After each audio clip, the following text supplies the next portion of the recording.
ಚಳಿಗಾಲಕ್ಕಂತೂ ಈ ಕಷಾಯ ತುಂಬಾ ಆರೋಗ್ಯಕರವಾಗಿರುತ್ತೆ.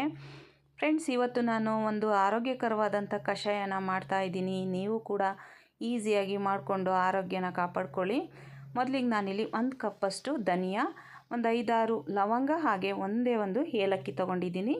ಹಾಗೆ 1 ಟೀ ಸ್ಪೂನಷ್ಟು ಜೀರಿಗೆ, ಅರ್ಧ ಟೀ ಸ್ಪೂನಷ್ಟು ಕಾಳುಮೆಣಸು, ಅರ್ಧ ಟೀ ಸ್ಪೂನಷ್ಟು ಮೆಂತ್ಯ. ಇಷ್ಟೇ ಈ ಕಷಾಯಕ್ಕೆ ಬೇಕಾಗಿರೋ ಸಾಮಗ್ರಿಗಳು. ಮೊದಲಿಗೆ ಒಂದು ಬಾಣಲಿನ ಬಿಸಿಗಿಟ್ಕೊಂಡು ಮೆಂತ್ಯನ ಹುರ್ಕೊಳ್ತಾ ಇದ್ದೀನಿ. ಮೆಂತ್ಯ ಸ್ವಲ್ಪ ಕೆಂಪಗಾಗೋವರೆಗೂ ಹುರ್ಕೋಬೇಕು. ಅದಕ್ಕೋಸ್ಕರ ಮೊದಲೇ ಹುರ್ಕೋಬೇಕು. ಸ್ವಲ್ಪ ಕೆಂಪಗಾದರೆ ಕಹಿ ಕಮ್ಮಿ ಆಗುತ್ತೆ, ಇಲ್ಲಾಂದರೆ ಕಹಿ ಆಗಿಬಿಡುತ್ತೆ. ಮೆಂತ್ಯನ ಈ ರೀತಿ ಚೆನ್ನಾಗಿ ಹುರ್ಕೋಬೇಕು.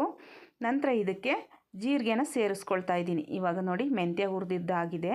ಇವಾಗ 1 ಟೀ ಸ್ಪೂನ್ ಜೀರಿಗೆನ ಸೇರಿಸ್ಕೊಂಡು ನಂತರ ಯಾವ್ಯಾವ ಇಂಗ್ರೀಡಿಯೆಂಟ್ಸ್ ಇದ್ದಾವೆ, ಲವಂಗ, ಏಲಕ್ಕಿ ಮತ್ತು ಕಾಳುಮೆಣಸು ಇಷ್ಟನ್ನು ಸೇರಿಸ್ಕೊಂಡು ಮೀಡಿಯಮ್ ಫ್ಲೇಮ್ ಇಟ್ಟು 1-2 ನಿಮಿಷ ಇದನ್ನು ಚೆನ್ನಾಗಿ ಹುರ್ಕೋಬೇಕು. ನೋಡಿ, ಇವಾಗ ಹುರಿದಿದ್ದಾಗಿದೆ.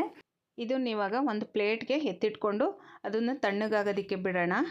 ಈ ರೀತಿ ಮಾಡ್ಕೊಂಡು ಕುಡಿದ್ರೆ, ಕಾಫಿ ಟೀ ಬದಲು ಈ ರೀತಿ ಕಷಾಯ ಮಾಡ್ಕೊಂಡು ಕುಡೀರಿ. ಯಾವುದೇ ರೀತಿ ಇಂಡೈಜೆಷನ್ ಪ್ರಾಬ್ಲಮ್ ಆಗಲಿ ಅಥವಾ ಗ್ಯಾಸ್ಟ್ರಿಕ್ ಪ್ರಾಬ್ಲಮ್ ಆಗಲಿ, ಕೋಲ್ಡು ಕಾಫು ಏನೂ ಬರಲ್ಲ. ತುಂಬ ಆರೋಗ್ಯಕರವಾದಂಥ ಒಂದು ಇದು ಕಷಾಯ.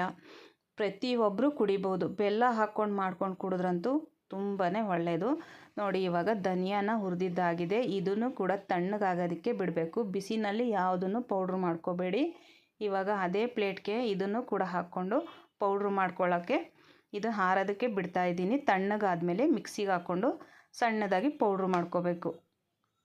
ನೋಡಿ, ಮಿಕ್ಸಿಗೆ ಹಾಕ್ಕೊಂಡು ನಾನು ಪೌಡ್ರ್ ಮಾಡಿ ಇಟ್ಕೊಂಡಿದ್ದೀನಿ.